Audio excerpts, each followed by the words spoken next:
오늘도 뜨거운 이슈를 시원하게 풀어보겠습니다. 킹스맨 천하람 변호사와 함께합니다. 안녕하십니까? 네, 전남수 전의 천하람입니다. 네, 자 이재명 또 나경원 해야 될 얘기가 많습니다. 네. 자 먼저 이재명 대표 얘기부터 먼저 하겠습니다. 검찰 출석 어제 했습니다. 네. A4 용지 8장 분량의 원고를 읽으면서 검찰이 파놓은 함정 당당히 맞서겠다 입장을 밝혔는데 어떻게 보셨습니까? 특히 제1야당 대표 소환이 헌정사상 처음 있는 일 아닌가요? 네, 그렇습니다. 일단 근데 이제 오늘 주제와 관련해서는 제가 이제 변호사이기도 하지만 국민의힘 당협위원장이기 때문에 같은 입장에서 네, 네, 약간 뭐 제가 좀 편향돼 있을 수 있다라는 걸 미리 좀 말씀을 드리고요. 네, 괜찮습니다. 그러니까 이제 헌정사상 초유의 일인 게 맞죠. 제1야당의 현역 대표에 대해서 이렇게 이제 검찰 소환이 된 것은 처음인 것 같은데요.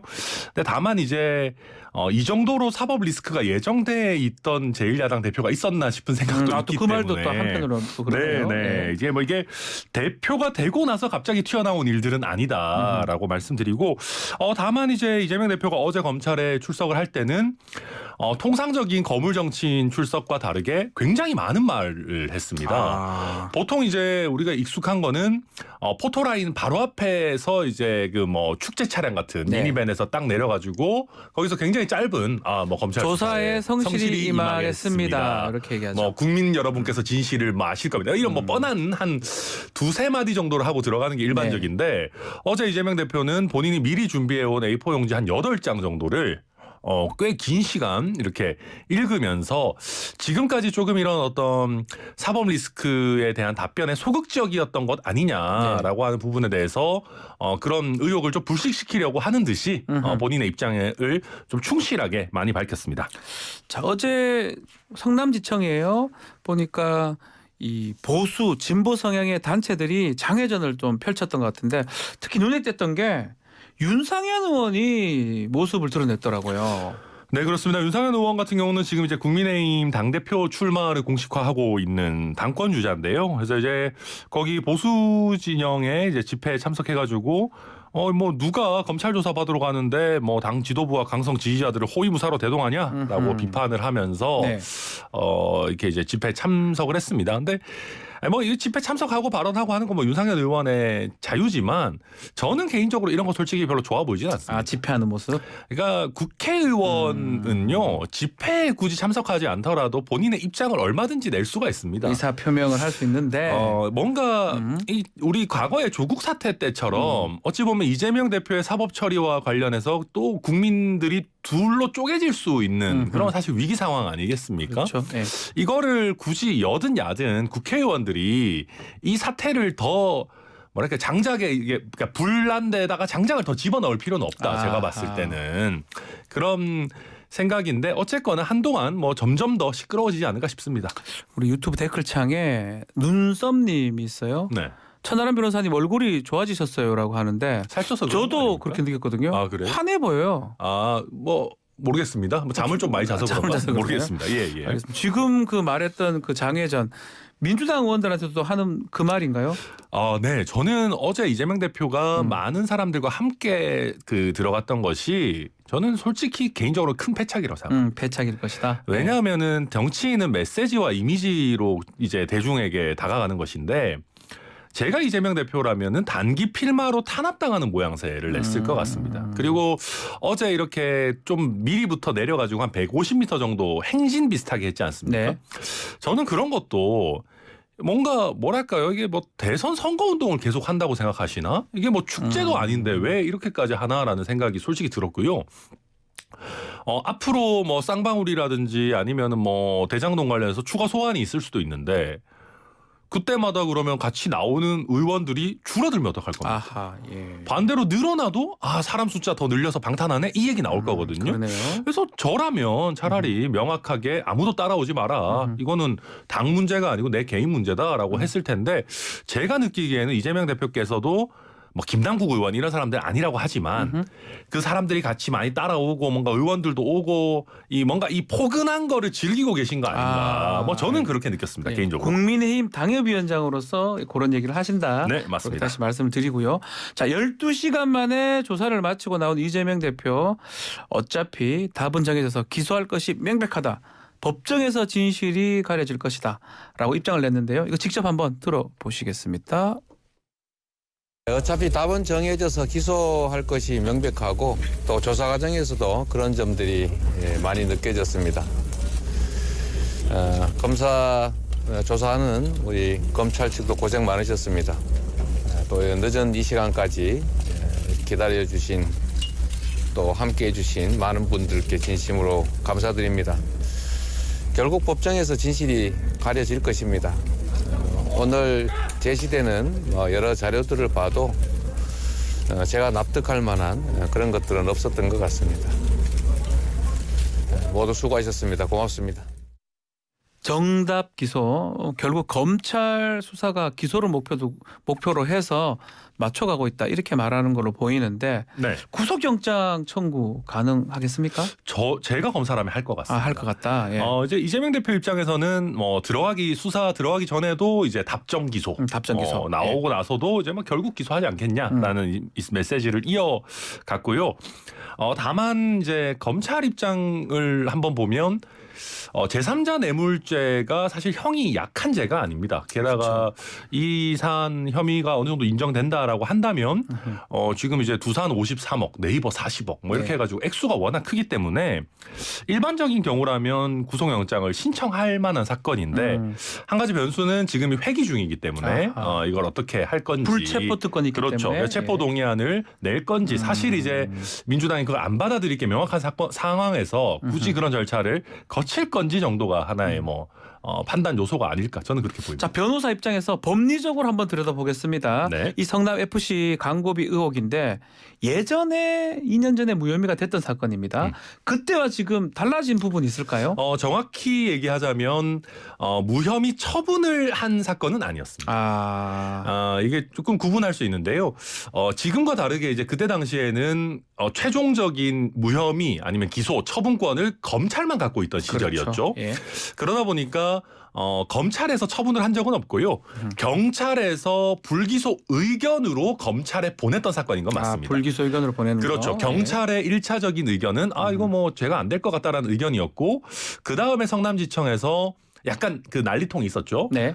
박은정 그 지청장 같은 경우는 이거 종결해야 된다라는 입장이었고 박하영 차장 검사 같은 경우에는 무슨 소리냐 이런 식으로 뭐 이게 민원 들어주고 돈 받고 대가관계가 있는데라고 해서 사표까지 쓰면서 이제 반발했던 그렇죠. 것이고요. 네. 그 과정에서 다시 재기 수사가 돼서 지금에 이르고 있는 그런 상황이라고 보시면 될 것 자, 같습니다. 결국은 지자체장의 어떤 기업 유치, 그 과정에서 받은 광고비 이게 무상의 후원금이냐 또 그로 인해서 상당한 정치적 이익을 받냐 이게 지금 검찰의 판단이고 쟁점으로 보이는데 결국 지자체장의 적극적 행정이 어느 선까지 할 수 있고 사법적 영역은 어디까지 들이댈 수 있느냐 이게 쟁점일 것 같아요. 그렇습니다. 네. 이제 판단 기준은 저는 크게 보면 두 가지인 것 같습니다. 예. 첫째는 이게 열려 있는 공정한 기회였느냐 아니면 물 밑에 특혜였느냐 하는 것이고요. 예. 또 두 번째는 대가 관계가 그냥 이심전심으로 그냥 마음속에 있는 거였느냐 아니면 표현된 거였느냐. 밖으로 드러났느냐. 그렇죠. 예. 이게 법률적으로는 한 두 가지 쟁점인 것 같습니다. 그래서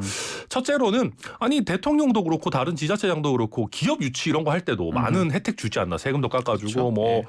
부지도 싸게 주고 하는데 근데 이제 저는 이 사건에서 만약에 성남FC의 광고비나 후원금을 얼마 이상 내면 인허가를 좀 쉽게 줍니다라고 하는 규정이 있었다면 이거는 사실 열려있는 기회였는데 그런 게 없었다면 이거는 좀 특혜에 가까워지는 부분이 있지 않나. 그거 없이 서로 그렇게 공모 비슷하게 하고 그렇죠. 있다면. 네, 왜냐하면 다른 사람들이 공정하게 접근할 수 없었으니까. 네. 두 번째로는 홍준표 지사 때도 경남FC에 경남에 STX 있는 얘기를 하더라. STX에도 예. 하고 거기 있는 은행들도 내고 했다는 건데. 대구은행도 얘기하고요. 근데 이제 경찰이랑 검찰이 사실은 이제 국예는 아니지 않습니까? 그러니까 그 사람들이 마음속으로 내가 이렇게 후원하면 우리 지사님이 우리 잘 좀 봐주시겠지. 이것까지는 처벌할 수가 없는데 구체적으로 예를 들면 이거 하면 요 인허가 좀 잘 내주겠지. 이 대가 관계 좀 해주겠지라는 게 표시가 되면은 네. 이건 사실 뇌물인 부분이라서 네. 저는 이 사건에서 쟁점은 역시나 특혜냐.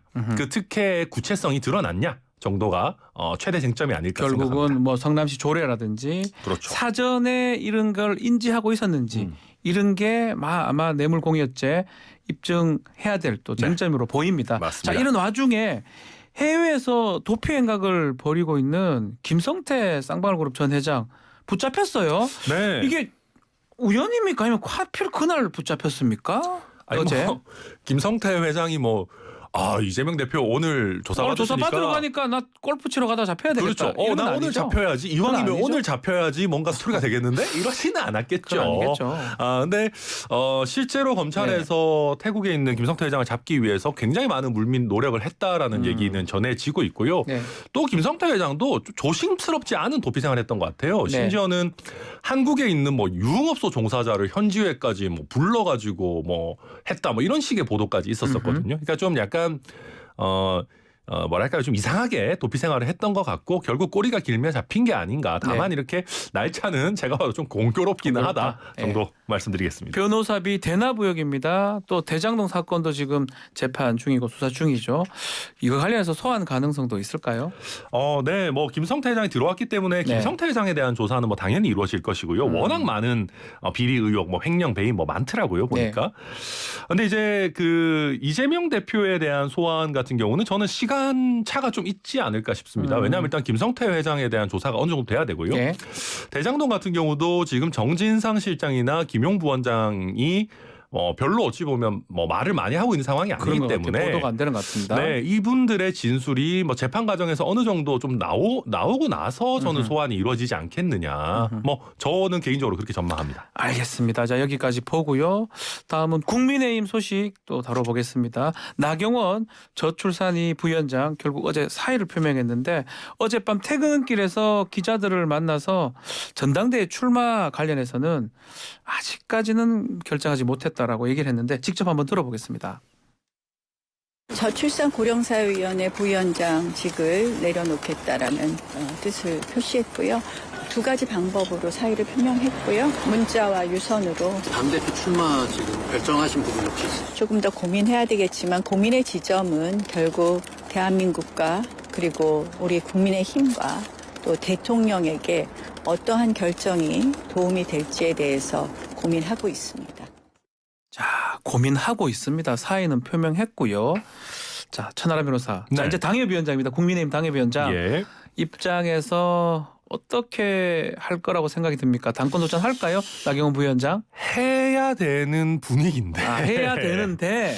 잘 모르겠습니다, 진짜로. 안 할 수도 있을 것 같습니다. 왜냐하면 저는 지금 뭐 설날 이런 얘기 나오는 게 좀 말이 안 된다고 하려면 지금 당장 해야 된다 이 말씀이에요? 하려면 오늘 해야 됩니다. 오늘 해야 된다. 이게 왜냐하면은 오래 끌다 보면은 좋은 거 하나도 없고 우유부단해지는 건데 결국 이제 막 이 결정을 망설이는 이유는 대통령실 쪽에서 퇴로를 좀 열어주면 안 나갈 수도 있겠다 하는 얘기인 것이거든요. 근데 그 시간을 버는 거예요. 제가 봐도 그렇게 해서 약간 서로 뭔가 물밑 조율이라든지 좀 이렇게 뭔가 이렇게 좀 의사타진을 해보려는 것 아닌가. 저는 그 정도의 지금 태도로 보입니다. 그런 어떤 태도가 뭐 해석이긴 하지만 대통령실한테 먹힐까? 예컨대 뭐 더 큰 자리라든지 다른 어떤 그런 거 그게 먹힐 거로 봅니까? 쉽지 않아 보입니다. 왜냐하면 지금 대통령실에서 굉장히 강한 메시지들이 그렇죠. 나왔습니다. 메시지 센데요. 뭐 상종 못할 사람이다. 뭐 애도 아니고 뭐 이런 게 나왔거든요.